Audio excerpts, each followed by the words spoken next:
In this video, you will learn how to use NotebookLM in Google Workspace Studio. NotebookLM is a Gemini-powered research and thinking assistant that allows you to upload specific documents.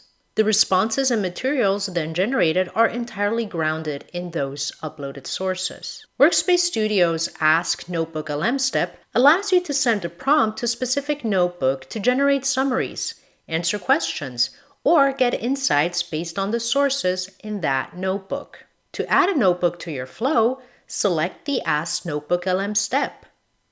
First, select the specific notebook you want to query. Next, write the instructions or the question you want NotebookLM to answer in the prompt field. To include content to analyze, simply add a variable. This could be a variable containing a specific question from an incoming email, for example.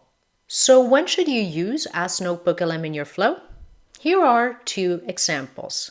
First, imagine a user asks a technical question. You can use this step to automatically draft a support email based on the verified information stored in your product manual and FAQs notebook. Secondly, if you are onboarding a new employee, you could use Ask NotebookLM to instantly generate a personalized orientation guide by querying a notebook loaded with the company handbook, departmental training materials, and standard operating procedures. Want to learn more about Workspace Studio? Then sign up to this YouTube channel. I also suggest you check out the Workspace Studio Updates video where we cover what new features we're working on.